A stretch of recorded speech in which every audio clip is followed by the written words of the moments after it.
मिट्टी घरा और ये घैलो, मिट्टी घैलो, बोला ये घरा दे दो।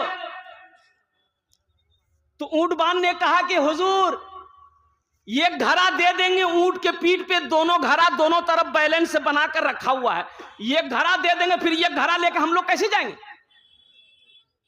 तो सरदार ने कहा कि दोनों घरा दे दो। सुभान अल्लाह बोलो तो दोनों घरा दे दो, दोनों घरा दे दो। कहा कि हुजूर दोनों घरा दे देंगे तो ये लेकर जाएगा कैसे? बोला ऊंट भी दे दो, ऊंट भी दे दो। जानते हैं वो सखी कौन थे? वही तो हजरत उस्मान गनी रदी अल्लाह ताला अन्हु थे।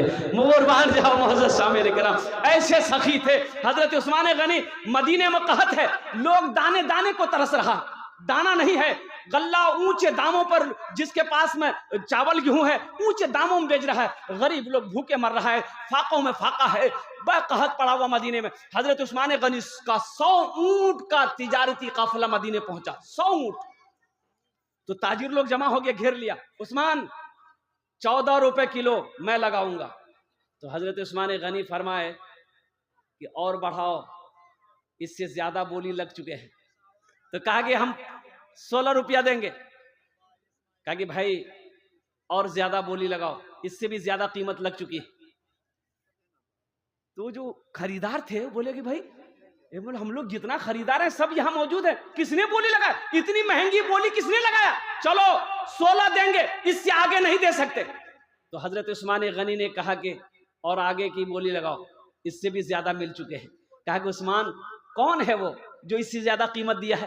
तो हजरत उस्मान गनी ने कहा कि मेरा अल्लाह कहता है मन जा बिल हसनत फलहु अशरु अमसालिहा, जो मेरे रास्ते में एक खर्च करेगा हम एक के बदले 10 देंगे। मदीने में कहत है मैंने अल्लाह से सौदा कर लिया है, ये 100 ऊंट का गल्ला हम गरीबों में तकसीम कर देंगे। अल्लाह से सौदा हो चुका है। तो मेरे भाइयों मेरे नौजवानों, माशाल्लाह देखिए मेरे हाथ में तीसरी पर्ची आ गई है। मोहम्मद सरफराज साहब माशाल्लाह कटरबारी के रहने वाला है, अपने वालिद जाबुल मरहूम के नाम से 10,000 रुपए ताउन किया है। अल्लाह इस सखी की सखावत को कबूल फरमा ले। अल्लाह इनकी उम्र में, सेहत में, जिंदगी में, कारोबार में, दाने दाने में, घर में, ईमान में, अमल में बरकत अता फरमा दे। अल्लाह इनके मरहूम वालिद जनाब जाबुल साहब को या अल्लाह जन्नतुल फिरदौस में आला साला मकाम अता फरमा दे। आमीन बोलो अल्हम्दुलिल्लाह। भाई अल्लाह ने 3 को चुना, अल्लाह ने 3 को चुना है। चौथा कोई अल्लाह का शेर, 10,000 रुपए का सवाल है, 10,000 रुपए का सवाल है कोई चौथा अल्लाह का शेर? इंशाअल्लाह खड़े हो जाओ। कोई बड़ी रकम नहीं मांगे हम। भरोसा मैया रहे दिनवा सोमवार हो, दिनवा सोमवार हो, भरोसा मैया रहे दिनवा सोमवार हो, भरोसा मैया रहे, भरोसा मैया रहे दिनवा सोमवार हो। आमिना के घर में ऐलन, आमिना के घर में ऐलन मदनी सरकार हो, आमिना के घर में ऐलन मदनी सरकार हो। तैबा में लागल बाटे नूरी बाजार हो। है भाई चौथे नंबर पे कोई एक आदमी तैयार हो जाए मेरे भाई, कम से कम 4 आदमी जुड़ो मेरे भाई। आपसे आपकी दौलत नहीं मांग रहे हैं, आपसे आपका खेत का सवाल नहीं है। ए मेरे भाई गौर तो करो, मेरा घर पक्के का हो, अल्लाह का घर की हालत खराब हो।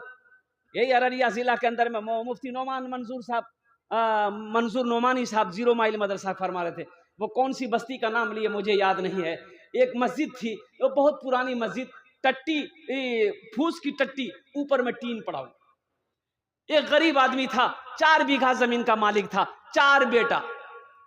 चारों बेटे को बिठाया, बोला कि बेटा एक मशवरा है। बेटों ने कहा कि अब्बा क्या मशवरा है? बोला बेटा बहुत दिनों से मैं देख रहा हूँ, जब से हम पैदा हुए हैं इस मस्जिद को ऐसी ऐसी देख रहे हैं। ए बेटा कोई आगे नहीं बढ़ रहा मस्जिद बनाने के लिए। हम सोचे हैं बेटा मेरे पास 4 बीघा जमीन है, अगर तुम लोग इजाजत दे दो 1 बीघा जमीन बेचेंगे और उसका जितना पैसा होगा अल्लाह का घर बना देंगे। तो बेटों ने कहा कि जमीन का मालिक आप हैं अब्बा, हम लोगों से क्यों पूछ रहे हैं, इजाजत है, आपकी जमीन है, आप जो करें। तो बाप ने 1 बीघा जमीन बेचा, मस्जिद बना दिया। मौलाना मंजूर नोमानी